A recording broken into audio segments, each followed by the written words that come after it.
नमस्कार। आज हम एक प्रत्यय लगाकर नए शब्द बनाने के नियम पर चर्चा करेंगे।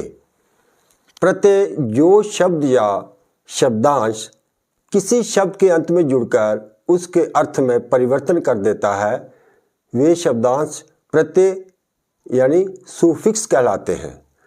एक प्रत्यय जब लगाते हैं तो मूल शब्द जो होता है उसके पहले स्वर में वृद्धि हो जाती है और शब्द के अंतिम स्वर के स्थान पर इक जुड़ जाता है। उदाहरण देखें, जैसे समाज प्लस इक, सामाजिक। यहाँ सा में वृद्धि हुई, यहाँ आ की मात्रा गई है सा, और जा के जो इसके बीच जो अस्वर है उसके साथ यहाँ ई की मात्रा लगी है, छोटी ई की मात्रा, जो हो गया सामाजिक।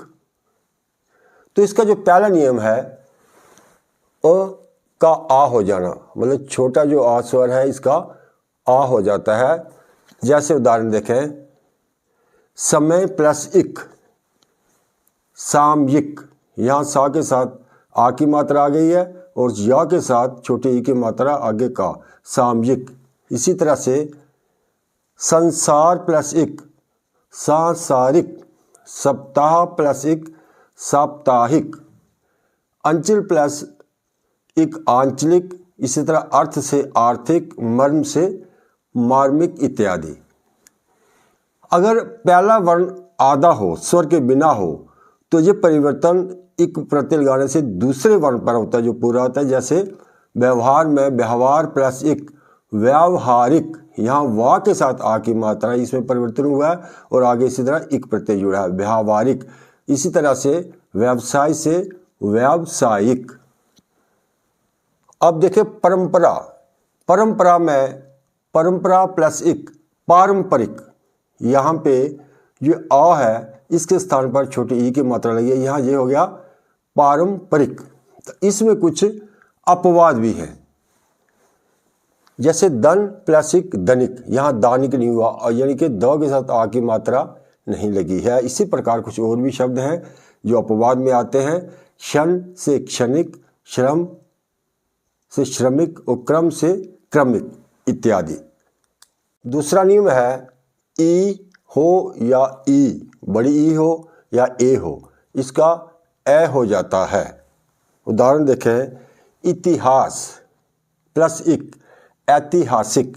यहाँ इस ई का ए हो गया है और आगे इक लगा है, ऐतिहासिक, यानी कि इतिहास संबंधी। ये विशेषण शब्द बन जाते हैं जब इक प्रत्यय लगाते हैं, इसका अर्थ हो गया इतिहास, इतिहास से संबंधित। इसी तरह से दिन प्लस इक, यहाँ छोटी ई की मात्रा है और इसके साथ यहाँ क्या हो गया, दैनिक।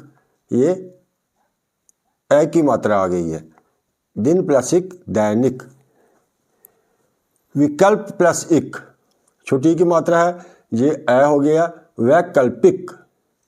नीति प्लस इक, यहाँ बड़ी ई की मात्रा जो हो गया, नैतिक। यानी कि ई हो या ई हो, बड़ी ई हो या ए हो। अब देखें वेद प्लस इक, यहाँ ए है, वेद प्लस इक हो गया वैदिक। यहाँ ए के स्थान पर यहाँ ए हो गया है। इसी तरह से सेना प्लस इक, सैनिक। देह प्लस इक, दैहिक इत्यादि। तो तीसरा नियम जो है उ, ओ के स्थान पर ओ हो जाता है, यानी कि ओ में बदल जाते हैं। अगर ऊ हो या ऊ हो, मतलब बड़ा ऊ हो या ओ हो, इनका जो बदलाव है ये ओ में हो जाता है, शुरू में जो पहला वर्ण होता है उसके साथ। तो उपचार प्लस इक, यहाँ हो गया ऊ के बदलाव, यहाँ हो गया औपचारिक, ये ओ में बदल गए। पुराण प्लस इक, यहाँ छोटे ऊ की मात्रा है, इसलिए यहाँ इसका बदलाव हो गया किसमें, ओ में, ओ में सॉरी। पौराणिक। बुद्धि प्लस इक, छोटा ऊ है, इसका भी हो गया बौद्धिक, ओ में इसका बदलाव हो गया है, बौद्धिक। भूगोल प्लस इक, बड़े ऊ की मात्रा है, इसका हो गया भौगोलिक, भौगोलिक। मूल प्लस इक, बड़े ऊ की मात्रा है, यहाँ इसका परिवर्तन हो गया ओ में, मूल प्लस इक, मौलिक। योग प्लस इक, यहाँ ओ है और यहाँ इसका इक प्रत्यय लगा है, यहाँ हो गया यौगिक। इसी तरह से लोक प्लस इक लौकिक इत्यादि।